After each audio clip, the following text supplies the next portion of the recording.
Բարև ձեզ, Շանթ Գյումրիի եթերում լրատվության ժամը, այսօր հունվարի 13-ն է, երեքշաբթի։ Հունվարի 13-ից 14-ը Հայաստանի արտաքին գործերի նախարար Արարատ Միրզոյանը աշխատանքային այցով կլինի Միացյալ Նահանգներում։ Արտաքին գործերի նախարարությունից հայտնում են, որ այցի ծրագրում ներառված է հանդիպում Միացյալ Նահանգների պետքարտուղար Մարկո Ռուբիոյի հետ։ Նախատեսվում է թրիփի կենսագործման շրջանակի վերաբերյալ համատեղ հայտարարություն։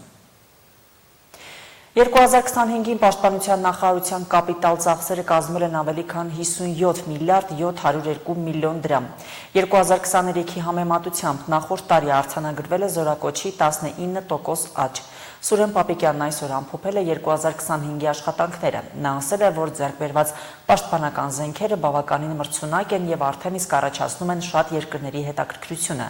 Նախարարի վստահեցմամբ սահմանագծման արդյունքում ադրբեջանական ուժերը պետք է դուրս բերվեն Հայաստանի ինքնիշխան տարածքից։ Ինչ վերաբերում է Տավուշի մարզի դելիմիտացիային, Հայաստանի Հանրապետության զինված ուժերը կանգնել են Հայաստանի Հանրապետության պետական սահմանի երկայնքով։ Եվ գլխավոր շտաբի պետը եւ նրան ենթակա ստորաբաժանումները բնականաբար պիտի կանգնեին այնտեղ, որտեղ Հայաստանի սուվերեն տարածքն է, իսկ նրանց փոխարեն սահմանում կանգնած են սահմանապահ զորքեր, այսինքն զինված ուժերին փոխարինել են սահմանապահ զորքեր։ Վստահեցնում եմ, որ բանակը ունի այն կարևոր դերը, որ պիտի ունենա պետության մեջ, ու մեր կառավարությունը բանակին վերաբերում է ավելի լավ, քան նախկինում վերաբերել են, տասնապատիկ եւ հարյուրապատիկ ավելի լավ, եւ այն ֆինանսական միջոցները ու հետեւականությունը, որ հիմա մեր կողմից որդեգրված է, դրա վառ ապացույցն են։ Ինչպիսին են պատկերացնում բանակը 5 տարի անց։ Պատկերացնում են, որ բանակը կլինի եւ պայմանագրային եւ ժամկետային, որովհետեւ առանց ժամկետային զինծառայության ես չեմ պատկերացնում Հայաստանի Հանրապետությունում զինվորական ծառայությունը, ավելին ես ժամկետային զինծառայությունը տեսնում եմ խողովակ, որի միջոցով նույն պաշտպան հայրենիք ծրագրով կհամալրվի մեր պայմանագրային զինծառայությունը եւ պրոֆեսիոնալ բանակը կհամալրվի ու կդառնա ամբողջական։ Մենք կունենանք պրոֆեսիոնալ կորիզ, բայց կունենանք ժամկետային զինծառայություն, որում ծառայելուց հետո մարդիկ կգնան պահեստազոր, մի մասն էլ կինտեգրվեն պրոֆեսիոնալ բանակին։ Իսկ սպառազինումը շարունակվում է, պիտի շարունակվի, որովհետև առանց սպառազինության ժամանակակից բանակ ունենալ հնարավոր չէ։ Պաշտպան հայրենիք ծրագրի ներդրման պահից սկսած շահառու է դարձել, նշեցի, 4234 զինծառայող։ Թիվը 2023 թվականին եղել է 863, 24 թվականին 1594 եւ նախորդ տարվա նկատմամբ աճել է 731 զինծառայողով, այսինքն 84.7%-ով։ 25 թվականին ծրագրի շահառու է դարձել 1777 զինծառայող։ Նախորդ տարվա համեմատ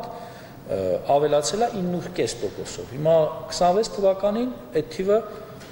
քանի որ ինքը արդեն դառնում է կայուն, ստատիկա դառնում,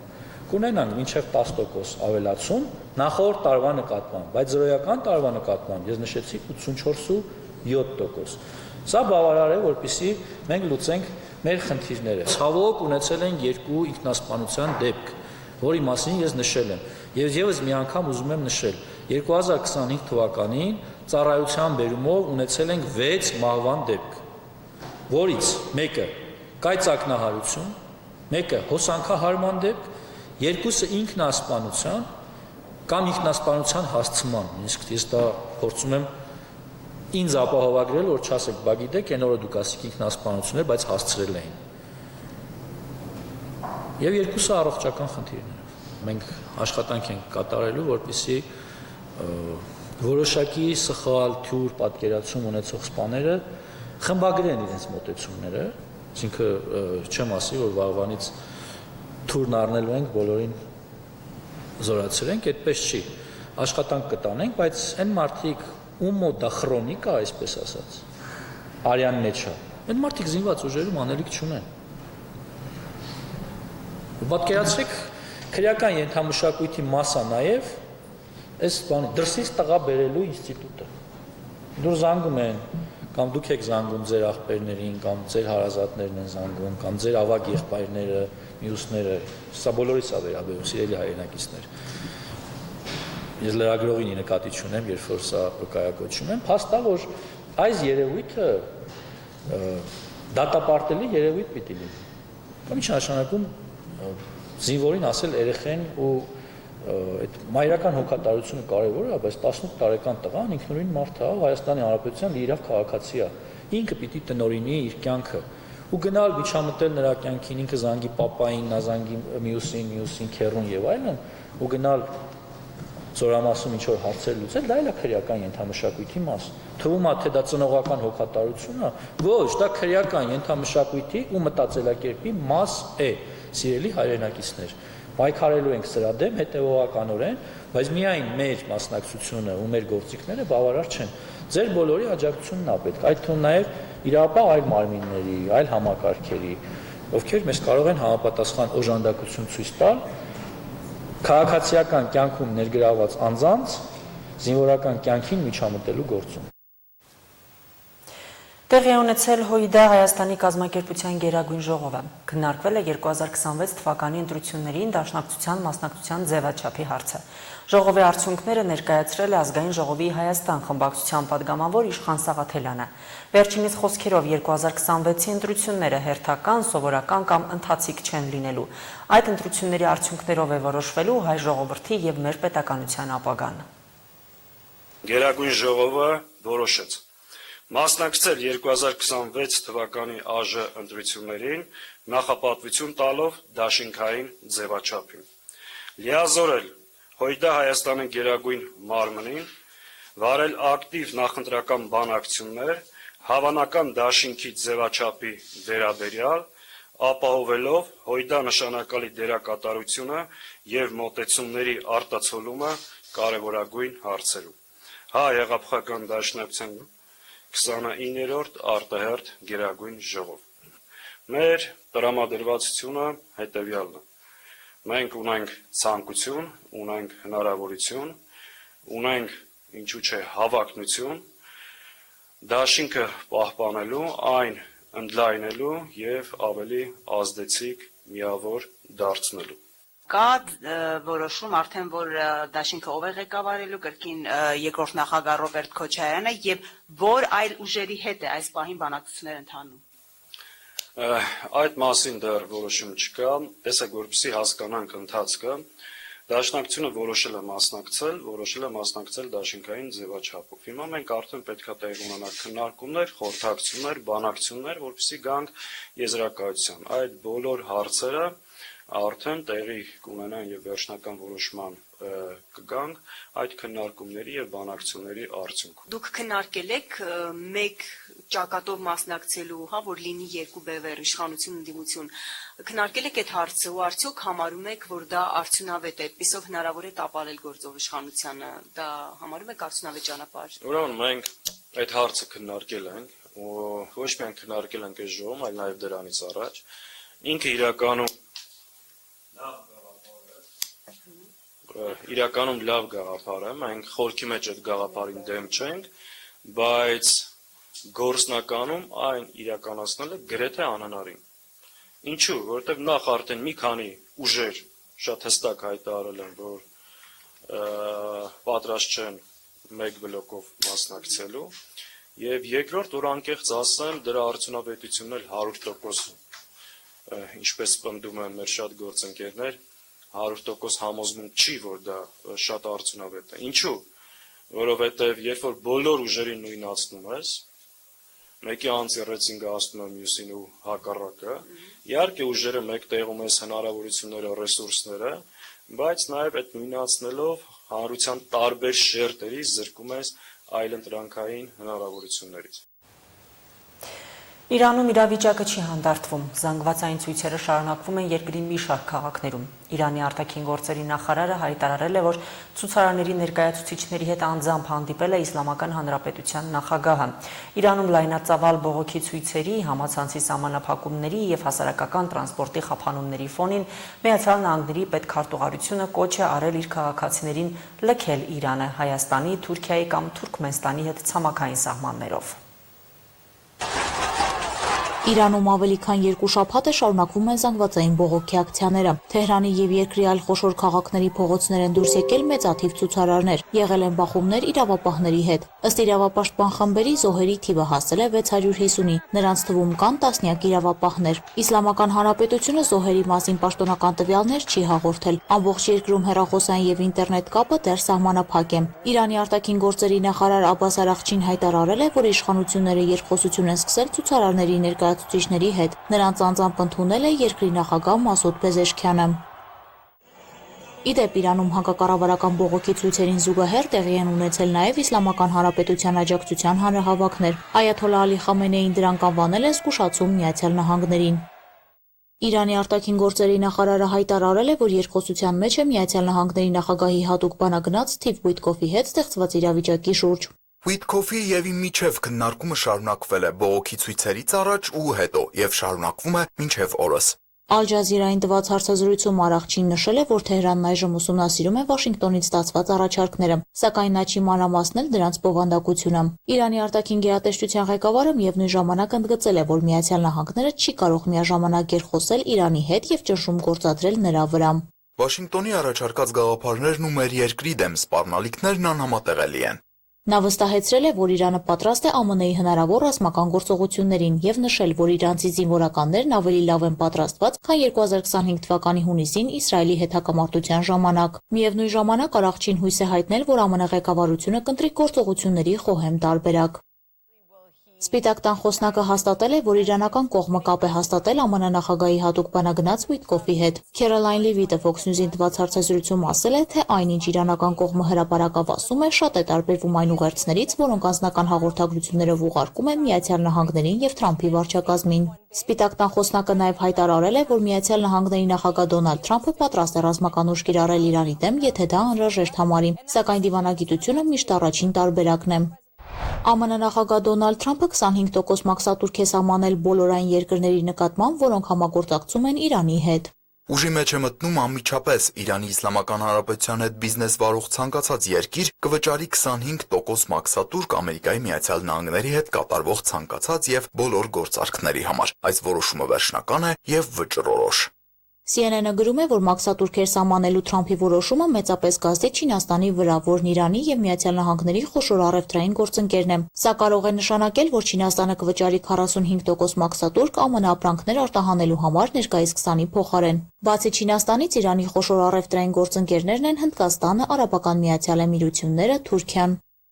Չինական կողմն իր հերթին հայտարարել է, որ Միացյալ Նահանգների կողմից 25% մաքսատուրքի կիրառման դեպքում հաստատակամորեն կպաշտպանի իր օրինական շահերը Իրանի հետ համագործակցության համար։ Մենք միշտ հավատացել ենք, որ մաքսատուրքերի պատերազմում չկան հաղթողներ։ Չինաստանը վճռականորեն կպաշտպանի իր օրինական իրավունքներն ու շահերը։ Մաունինը նշել է, որ Պեկինը նման հարցերում ունի պարզորոշ եւ հաստատուն դիրքորոշում։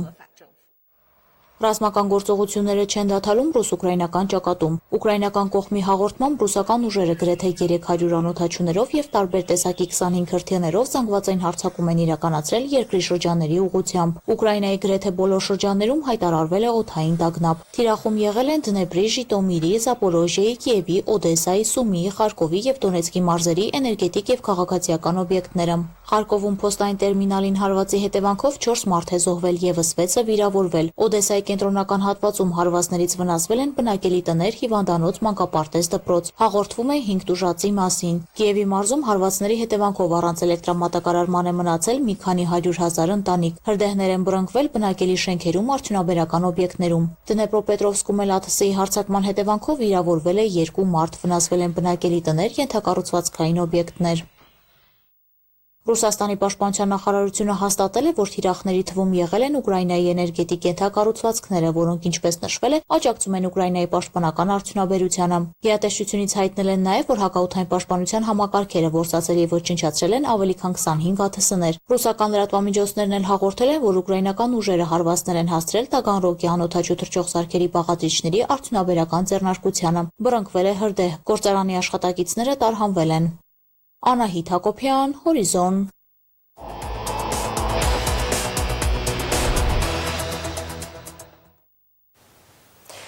Հանրապետությունում ուժի մեջ մտած առողջության համընդհանուր ապահովագրության համակարգը մեկ շաբաթ է, որ գործարկվում է։ Ծրագիրը նոր է, ըստ էության փորձարկման փուլ չանցած։ Ընթացիկ տեխնիկական խնդիրներ դեռ կան, որոնք հիմնականում համակարգը սպասարկող Արմեդ ծրագրի հետ են կապված։ Այս օրերին այն խափանումներով է գործել։ Առողջության համընդհանուր ապահովագրության համակարգի գործնականում կիրառելու մանրամասներին տիրապետելու ժամանակ է պետք նաև բուժաշխատողներին։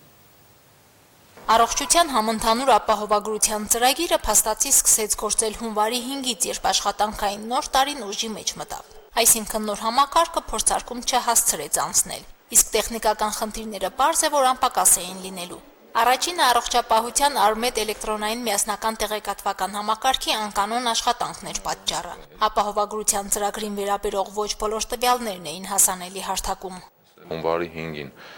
կային ծառայություններ, որոնք դեռ ներմուծված չէին Արմեդ համակարգ, մինչև հիմա չի աշխատի ծրագիրը նորմալ։ Տեղեր կար, բանը ներմուծած չէ ծրագրի մեջ, կոդեր կար, հələ չկա։ Այդ հիվանդանոցային բուժման։ Այդ կախեց։ Նոր ներդրված ծրագրից բուժաշխատողների մեծ մասը դեռ գլուխ չի հանում։ Տեխնիկական խնդիրներից բացի ամեն ինչ չէ, որ հասկանալի ու պարզ է։ Թեև առողջության ապահովագրության մասին որոշակի ցուցումներ պոլիկլինիկաները ստացել են, բայց անորոշություններն ավելի շատ են։ Իրազեկումները առողջապահական գերատեսչությունից օնլայն են ստանում։ Բայց մենք քանի որ այդքան խորության չգիտենք, ամեն ինչը կանչել եք օրինակ այս շաբաթից հասկե որակը նշանակում ենք ինձ ապահովագրությունով, ճիշտ է սեմինարներ լսում ենք օնլայն, բայց ամեն ինչը այսպես պարզ չէ։ Բնականաբար դա հսկայածավալ աշխատանք է եւ միանգամից մի օրում չի լինում, ընթացիկ ամեն օր մենք փոփոխությունները տեսնում ենք, ավելացում են եւ մենք էլ պացիենտներին արդեն մեր ծառայությունը մատուցում ենք։ Ապահովագրության ծրագրի գործողությունների առանցքային օղակը պոլիկլինիկաներն են, նեղ մասնագետների ու ընտանեկան բժիշկների ուղեգրերով են պացիենտները անվճար բուժօգնություն, հետազոտություն կամ դեղորայք ստանում։ Հոսքը բավականին սկսել է արդեն բնակիչների շահառուների հոսքը շատանալ, բայց դժվարություններ այդպես շատ քիչ ունենք, հատկապես հիմի ուղեգրումների հետ կապված, մասնագիտական խորհրդատվությունների, հետազոտությունների հետ կապված ուղեգրումները արդեն կամաց-կամաց ոնց որ թե հարթվել էր։ Առողջության ապահովագրությունը պոլիկլինիկաներում դիմելիության աճին է նպաստել։ Ավելի շատ 65-ից բարձր տարիքի շահառուներն են դիմում։ Արմեդ համակարգին ծանոթ չեն, ծրագրից օգտվելը ոչ միայն տեխնիկական խնդիրներով, նաև տարիքային առանձնահատկություններով պայմանավորված է։ Դրա համար չեն փորձում։ Թե ինչ ծառայություններ են մտնում ապահովագրության մեջ, նախընտրում են տեղեկատվություն ստանալ ընտանեկան բժիշկներից։ Ես հիմի կոնկատրային հոդի խնդիր ունիմ, պրոթեզավորում ունիմ, դե օգտվեմ։ Հիմա ես ծրագիրը չգիտեմ։ Հիմա եկել եմ որ տեղեկացնեն ինձ, որ ես գիտենամ, թե ինչ արտոնություններ ինձ տված։ Գիտեք ինչ, ես հենց 65-ից նոր էլ լրացել, հա, ես նոր մոռացա որ իմ բժիշկուց հարցնեի, քույրին հարցրեցի, քույրը ասաց, որ բանը մեզ եկել է ձեր ցուցակները, մենք պետք է բանը կենտրոնանանք, թե որին ինչ բուժում, բանը արտոնություններ պետք է տա։ Ես մեկին գիտեմ, գնացել է Գյումրի կենտրոն, իր ոտքը վնասվել էր, այնտեղ անվճար բուժօգնությունը ցույց են տվել եւ նկարել են եւ գիպս են դրել անվճար։ Ցանկը բավականին մեծ է, այն բժշկական ծառայությունների ծավալը, ախտորոշիչ հետազոտությունների ծավալը, հիվանդանոցային բուժումների ծավալը եւ տեորիկային ծավալը բավականին մեծ է։ Ավելի մեծ է, քան նախկին պետպատվերն էր։ Առողջապահական համակարգում պետպատվերի շրջանակում ընդգրկված ծառայությունների եւ դեղորայքի ցանկը ապահովագրական ծրագրով ընդլայնված են։ Դրանց ծանոթանալու համար նախ պետք է մուտք գործել Արմեդ հավելված։ Սա այն հարթակն է, որտեղ առողջության համընդհանուր ապահովագրությունից օգտվողները կարող են իրենց կարգավիճակի մասին տեղեկություններ գտնել։ Ցանկացած ապահովագրված անձ մտնում է իր Արմեդ էլեկտրոնային հավելված, այնտեղ եւ առողջապահական ծրագրերին է, ամբողջ ցանկն է արկա, որին ինքը կարող է ծանոթանալ, որից օգտվելու է տվյալ ապահովագրված անձը, նաեւ դեղորայքի ամբողջ ցանկին կարող է ծանոթանալ, ինչից որ ինքը կարողանալու է օգտվել։ Տեսնում ենք, որ պացիենտը ունի համընդհանուր ապահովագրություն։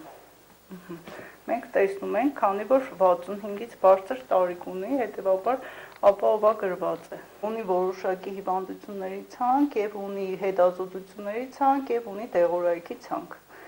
եթե արկա են եւ պացիենտին ցուցված է տվյալ տեղամիջոցը, ապա մեր կողմից նշանակում է եւ ստանում է պացիենտը։